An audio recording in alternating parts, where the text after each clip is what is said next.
Hallelujah, praise the lord. मसीह यीशु में मेरा आप सबको सलाम। मेरे अज़ीज़ों, खुदा का शुक्र करते हैं आज के खूबसूरत दिन के लिए, इस वक्त के लिए, सारी मोहब्बत के लिए, रफ़ाकत जलाल बुजुर्गी के लिए।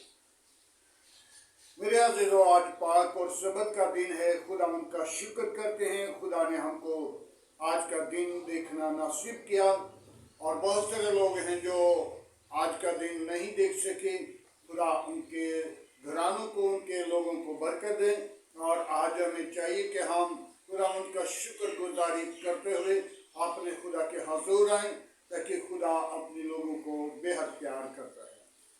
तो आइए मेरे अज़ीज़ों, कलाम खुदा से हम दो आयतों पर गौर करेंगे। ज़बूर की किताब, उसका 66 बाब है, उसकी 9 और 10 आयत है। वही हमारी जान को जिंदा रखता और हमें फिसलने नहीं देता, क्योंकि खुदावन तूने हमको आजमा लिया। तूने हमको ऐसा ताया जैसा चांदी ताई जाती है। हालेलुया। मेरे अज़ीज़ों, खुदा के जिंदा और पाक और मुकद्दस कलाम में हम गौर करते हैं, जिक्र करते हैं, और खुदावन का असीम कलाम खुदा हमें जो दाऊद की मार्फत लिखा गया, और दाऊद लिख रहा है, तूने हमको ऐसा आजमाया। हालेलुया। आजमाइश हर इंसान की नहीं होती। अय्यूब की तरफ देखिए, अय्यूब को कैसा आजमाया। सदरक मीसक की तरफ देखिए, खुदा ने उनको कैसा आजमाया। और मेरे अज़ीज़ों, दानियल की तरफ देखिए, दानियल को कैसा आजमाया।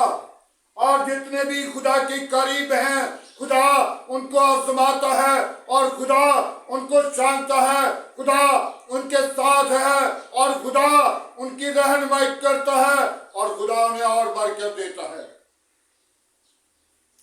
जब हम खुदा के हुजूर बढ़ते हैं और खुदा अपने लोगों को चांदी की तरह तिफा लेता है, और जब चांदी पिघल जाती है तो जैसा जी चाहता है उसी तरह को उसका रुख कर लेते हैं। और खुदा भी अपने लोगों को जब तुपाता है और अपने लोगों को पिघलाता है और उनका रुख जिधर जी चाहता है वो कर लेता है।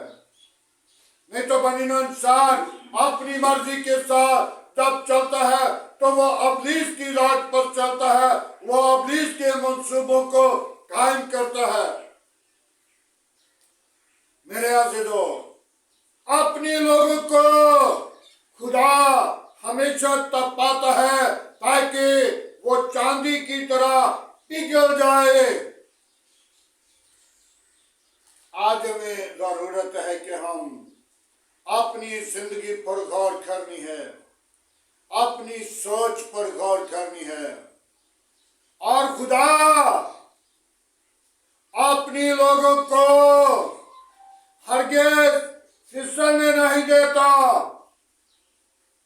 अपने लोगों को फिसलने नहीं देता।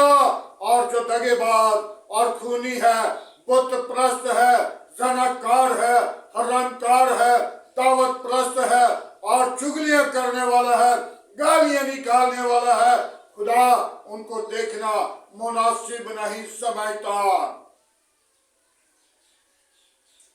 आज हमें इस चीज की जरूरत है कि हम अपनी खुदा के हजूर गिने और अपनी खुदा को अपनी जिंदगी से हरगिज़ जुदा न करें।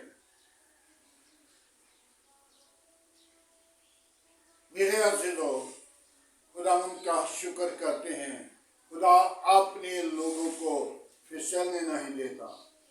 और दगेबाज को और खूनी को दूंगे टोए मार मुकाता है। खुदावंद का कलाम हरगिज़ टल नहीं सकता। आसमान टल जाएगा और जमीन टल जाएगी, खुदा के पाक मुंह की बात हरगिज़ ना टलेगी। मेरे अज़ीज़ों, जितने अंबिया, जितने नबी, जितने रसूल आए, सबने दुख पाए और मुसीबत पाई, और चांदी की तरह खुदा ने उनको पिघलाया और उनको बरकत दी और उनको बहाल किया और उनको अपनी बादशाही में शामिल किया। हालेलुया।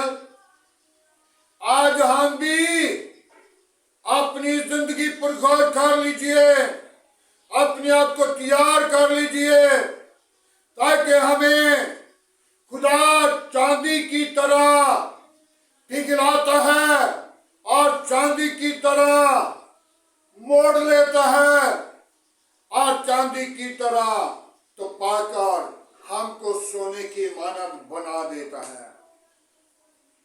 चांदी जिस तरफ जी चाहे पिघल जाए तो हम ले जाते हैं, लेकिन जब हम खुदा के लोग हैं तो फिर खुदा अपनी लोगों को चांदी की मानद, बाप इब्राहिम की तरफ देखिए।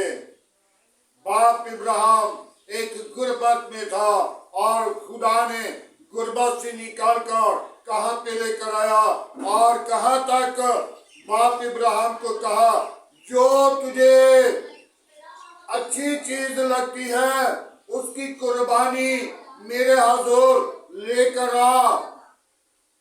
तो बाप इब्राहिम ने क्या कहा, बेटा मुझे अच्छा लगता है, और बेटे की कुर्बानी देने के लिए चला गया और ये नहीं सोचा कि खुदा ने मुझसे मांग लिया है। उसने कहा बेटा मुझे अच्छा लगता है, बेटे की कुर्बानी दे दो। मेरे अज़ीज़ों, आज हम अपनी जिंदगी पर गौर करनी है। दानियल था तो दानियल को खुदा बेहद प्यार करता था और दानियल एक नाज़िम की सीट पर काम कर रहा था और नाज़िम के साथ वजीर जितने थे वो दूसरे मजहब के साथ थे और उसके खिलाफ थे, और दानियल अपनी खुदा को नहीं छोड़ता था और अपने खुदा के साथ लिपटा रहता था। और दानियल के खिलाफ दूसरे वजीरों ने, नाज़िमों ने और दूसरे सल्तनत के लोगों ने बादशाह को कहा, बादशाह सलामत एक सोने की मूर्ति बनाते हैं और सब लोग उसी को सजदा करेंगे और उसी की प्रशंसा करेंगे, उसके अलावा किसी और खुदा की इबादत नहीं करेंगे। उनका मंसूबा ये था कि ये दानियल अपने खुदा को पुकारता है, अपने खुदा को सजदा करता है, अपने खुदा को दिल में रख चुका है, और जब ये अपने खुदा के हुजूर जाएगा तो हम इस पर इल्जाम लगाएंगे और इसको शेरों की गार में डाल दिया जाएगा। तो बादशाह से उन लोगों ने मशवरा करके कहा, और बादशाह को ये याद नहीं था कि ये दानियल के खिलाफ बोलते हैं, और उन लोगों ने एक सोने का बुत बनाया और उसी बुत को सब लोग ऐलान किया कि इसी को सजदा करेंगे और इसी की इबादत करेंगे। दानियल उसके सामने भी जाता था, लेकिन वो अपने खुदा को नहीं छोड़ता था और अपने टाइम के साथ अपने खुदा के हुजूर झुकता और खुदा की प्रशंसा करता था। और दानियल को दूसरे लोगों ने देखा कि वो तो तीसरी मंजिल पे अपने खुदा के हुजूर झुका हुआ है, मुलाजमों ने, वजीरों ने, दूसरे लोगों ने देखा और बादशाह को कहा, बादशाह सलामत, ये आपने आयन में लिखा हुआ है, ये देख, ये अपने खुदा की इबादत कर रहा था और इसको शेरों की घाड़ में डाल दिया जाए। और जब वो दरखास्त पर, वो उस एप्लीकेशन पर साइन करने वाला था, बादशाह ने साइन करके वहां पे बैठ गया, दीवार के साथ लग गया और रोजा रख लिया और दुआ करता रहा। जब उन्होंने जाकर शेरों की घाड़ में उसको डाल दिया और शेर कहने लगे, ऐ खुदावन, इससे तेरी खुशबू आती है, इससे बाहर निकाल दिया जाए। चांदी के साथ उसको, जैसा चांदी को तिपाया जाता है, ऐसा दानियल को तिपाया गया हुआ था। हालेलुया। जब चांदी तिपाई जाती है तो वो पिघल जाती है। और मेरे अजीजों, जब दानियल को शेरों की घाड़ में डाल दिया और शेर कहने लगे, ऐ खुदावन, इससे तेरी खुशबू आती है, इसे बाहर निकाल लिया जाए। और जब सुबह सवेरे सरगी वेले बादशाह उस शेरों की घाड़ पे गया और जाकर कहने लगा, ऐ दानियल, तो उसने आवाज दी, ऐ मेरे आका, मैं जिंदा हूं। हालेलुया। यीशु मसीह के अजीम नाम को सारा जलाल है और उस खुदा के अजीम नाम को जलाल है जिसने दानियल के शेरों के मुंह बंद कर दिए और दानियल को बचाया। आज भी उन लोगों को बचाता है जो चांदी की तरह तपाए जाते हैं, तो चांदी की तरह पिघलाए जाते हैं और चांदी की माना पिघल जाता है और जिस तरह जी चाहता है मोड़ लेते हैं। हालेलुया। आज हमें जरूरत है हम अपनी जिंदगी पर गौर करें और मेरी जान को जिंदा रखता है और वो फिसलने नहीं देता। आज हम भी अपनी जान को बचाने के लिए अपनी खुदावंद के हजूर झुकें, अपनी खुदावंद को सजदा करें, अपने मुनज्जी को हरगिज़ अपनी जिंदगी से जुदा न करें। खुदावंद आप लोग सब लोगों को बरकत दे और खुदा आपके साथ हो। मेरे अजीजों, इसी तरह आप भी खुदा के साथ लिपटे रहें और चांदी की तरह पिघलते रहें और आपकी जान को खुदा हमेशा संभालता, जिंदा रखता और फिसलने नहीं देता। खुदावंद के पाक कलाम पढ़े और सुने जाने पर खुदावंद की बरकत हो। आए सब अपने सरों को झुकाएंगे, अपनी आंखों को बंद करेंगे, दुआ मांगेंगे। Hallelujah, praise the lord. यीशु नासरी, हम तेरा शुक्र करते हैं आज की सारी मोहब्बत और जलाल बुजुर्गी के लिए। अपना हाथ बढ़ा और बरकत दे, तमाम कमजोरियों को दूर कर, पाकड़ों से बाहर दे। यीशु नासरी, सारा जलाल, सारी इज्जत तुझे दे सके। तू ही जिंदा, तू ही यकसा, तू ही मौजूद है। आसमान तेरा तख्त है, जमीन तेरे पांव की चुमकी है। कहर करने में दिमाग कितने गानी है। पाकरू, हम तेरा शुक्र करते हैं। तू जिंदगी का मालिक, खालिक, निजात का बानी, तो लश्करों का खुदा है। खुदावंद, तू मेरे गार गिराने को संभाल, मेरे आले खानदान को संभाल।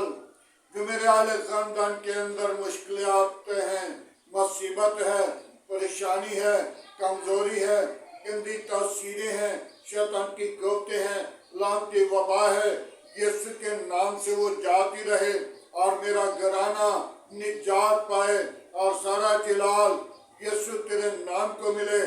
खुदा बाप, तुम मेरे घर और गिराने के साथ हो, बीवी और बच्चों के साथ हो, आस पास के पड़ोसियों के साथ हो, बड़ी बरकत दे। पाक सबत के दिन के लिए तेरा शुक्र करते हैं। मेरी कलीसिया के साथ रहना, मेरी कौम के साथ रहना, मेरे मुल्क के साथ रहना अज़ीज़ो कारब के साथ रहना, अपनी पनाह अपनी लपेट में रखना, तमाम खतरे और खौफ से बचाना, इब्लीस के मंसूबों को बंद करना।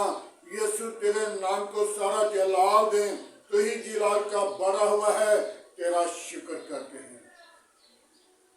बाप आसमानी मेरी कलीसिया के साथ हो, मेरी कौम के साथ हो, मेरे मुल्क के साथ हो, मुल्क के हाकिमों के साथ हो, मेरे मुल्क की कबीना के साथ हो। बाप आसमानी तू अपना हाथ बढ़ा, तमाम बुरे मंसूबों से बचाना, मेरे मुल्क के तमाम अदारों के साथ हो, अपनी पनाह में रखना, तमाम बुरे मंसूबों से बचाना, अपनी जलाल के लिए सरफराज करना। बाप आसमानी पाक फौज के साथ हो, पाक फौज को अपनी पनाह में रखना, बुरे मंसूबों से बचाना, अपनी कुदरत अपना जोर बख्श देना, ताकि तेरे अजीम नाम को सारा जलाल मिले। बाप उस्मानी तू वादों के मुताबिक सच्चा, जिंदा, अब्दी और जलाली बाप है। कोई और ऐसा नाम नहीं बख्शा गया, ना इस्मान के तले न जमीन के ऊपर। ऐ बाप तेरा नाम आला है, तेरे नाम में कुदरत है, बड़ी बरकत दे। शरीरों के मुंह बंद कर। बाप उस्मानी में उन बेटियों के लिए जिनकी घर औलाद नहीं, उनको औलाद जैसी मीरास दे, ताकि उनके ऊपर, उन जोड़ों के ऊपर तेरा पाक लहू चाहता हूँ, जो सारी बीमारी को दूर देने वाला है, जो सारे कीते कराए कब्जा को साफ करने वाला है। बाप उस्मानी उन जोड़ों को अपने पाक लहू से साफ करके उनको औलाद जैसी मीरास दे, ताकि वो जोड़े तेरे हजूर बढ़े और तेरी हमदो सना, तेरी सोताइश करें और तेरी मदद सिराई करें और तेरे नाम को जलाल दे। बाप उस्मानी जितने मेरे साथ इस पेच लाइन पर मौजूद हैं, खुदावंद उनके साथ हो, उनको भी बरकत दे। एक एक खादिम को आग का शोला बनाकर इस्तेमाल कर। जितने पेच लाइन पर घराने हैं उनके साथ हो, उन घरानों को बरकत दे, ताकि वो जिंदगियां बदल जाएं और चांदी की तरह पिघल जाएं और चांदी की तरह उनको तपाया जाए। सारा जलाल तुझे मिले। Hallelujah, praise the Lord. बड़ी बरकत दे। दुआ को सुन कबूल कर। मसीह यीशु जिन घरों में लड़ाई झगड़ा है, यीशु के नाम से वो जाते रहें, ताकि वो खुशहाली के साथ आओ खुदावंद मोहब्बत में कायम हो और सारा जलाल तुझे दें। मसीह यीशु के नाम से मांगते हैं, आमीन। आए हमारे बाप तू जो आसमान पर है, तेरा नाम पाक माना जाए, तेरी बादशाह तेरी मर्जी जैसा आसमान पर पूरी होती है, जमीन पर भी हो। हमारे रोज की रोटी आज हमें बख्श दे, हमारे कसूर में मुआफ कर। हमें आजमाइश में ना ला, बल्कि बुराई से बचा, कि बादशाह कुदरत जलाल हमेशा तेरा है, आमीन। अब हमारे खुदा में यीशु मसीह का फजल, खुदाबाद की मोहब्बत, पाकरू की रफ़ाकत अब से लेकर तमाम कलीसिया के साथ, ईमानदारों के साथ, हादर जमात और मुकस्सिम लोगों के साथ होती रहे।